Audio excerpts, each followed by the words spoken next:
అప్పుడు ఆ చేప ఏం చెప్పుంటది? గట్టివాము అడ్డొచ్చిందని ఏమైనా చెప్పిందా సార్? చేప మాట్లాడుద్ది అంకుల్. చేప మాట్లాడుద్దా? మోగ్లీ మన ఫేవరెట్ యాంకర్ సుమా గారి కొడుకు రోషన్ కనకాల హీరోగా చేసిన రెండో movie. First cinema bubble gum ఎప్పుడు వచ్చిందో ఎప్పుడు వెళ్ళిందో ఎవరికి తెలియదు. కానీ second movie national award winner colour photo fame Sandeep Raju గారు మూవీ డైరెక్టర్ అవ్వడం, YouTube individual actor Bandi Saroj గారు ఈ మూవీలో విలన్ రోల్ చేయడం ఆడియన్స్ లో మంచి హై ఎక్స్పెక్టేషన్స్ క్రియేట్ చేసింది.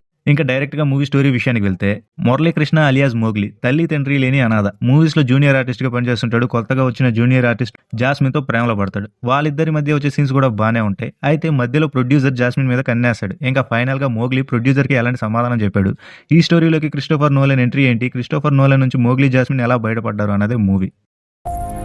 సార్ తను ఒక background dancer. She's deaf and mute.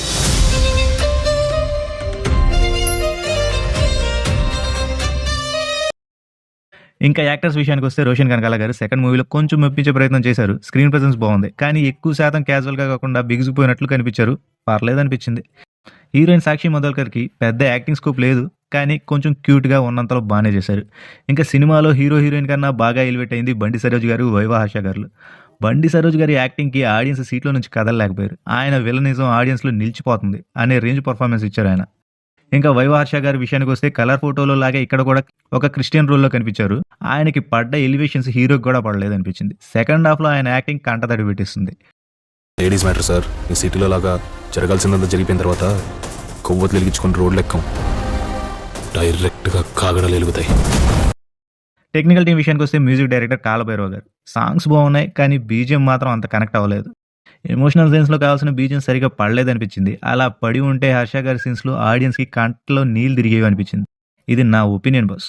Cinematographer రమామారుతి గారు నేచురల్ లొకేషన్స్ క్యాప్చర్ చేయడంలో ప్రతిభ చూపించారు. ఆర్ట్ వర్క్ బాగుంది, రిచ్ ప్రొడక్షన్ వాల్యూస్ బాగున్నాయి. ఫైనల్గా డైరెక్టర్ సందీప్ రాజు గారి విషయానికి వస్తే, రాసుకున్న కథ బాగుంది, కానీ స్క్రీన్ మీద మాత్రం అనుకున్నంత అవుట్పుట్ రాలేదు. కర్మ సిద్ధాంతాన్ని లవ్ స్టోరీ ద్వారా చెప్పాలని రాసుకున్న కథ ఒక లవ్ కోసం చేసే ఫైట్ లాగా, రొటీన్ స్టోరీ లాగా ఉండిపోయింది అనిపించింది. అఖండ లాంటి సినిమాలో లాజిక్స్ అడగడం ఎంత అనవసరమో, ఇలాంటి సినిమాలో లాజిక్స్ కరెక్ట్గా ఉండడం కూడా అంతే అవసరం. కొన్ని సీన్స్లో అలాంటి లాజిక్స్ ఉండవు, కానీ కర్మ సిద్ధాంతాన్ని గట్టిగా చెప్పే ప్రయత్నం మాత్రం కొంతవరకు వర్క్ అయిందని చెప్పాలి. మా పోలీసు వాళ్ళు మంచోళ్ళరా, కొడతాం, బిర్యానీ పెడతాం. Oh my god, handsome man. ఓవరాల్గా మూవీ ఎలా ఉందంటే, రోషన్ కనకాల గారికి హిట్ దొరికింది అనిపించింది. ఇలాంటి లవ్ స్టోరీస్ చూసి చాలా రోజులైంది. అందులోనూ హీరోయిన్ మీద మోజుపడే విలన్ కాన్సెప్ట్లు ఫెయిల్ అవ్వడం తక్కువ శాతం మూవీస్లో చూస్తాం. కాబట్టి ఈ మూవీ బాగుంది, మ్యాక్సిమం హిట్ కొట్టినట్టే అనిపించింది. మీరు మూవీ చూస్తే మీ ఒపీనియన్ ఏంటి అనేది కామెంట్స్లో చెప్పండి. వీడియో నచ్చితే లైక్ చేసి కొంచెం ఎంకరేజ్ చేయండి. అలాగే లేటెస్ట్ మూవీ అప్డేట్స్ కోసం ఛానల్ సబ్స్క్రైబ్ చేసుకోండి. Thanks for watching.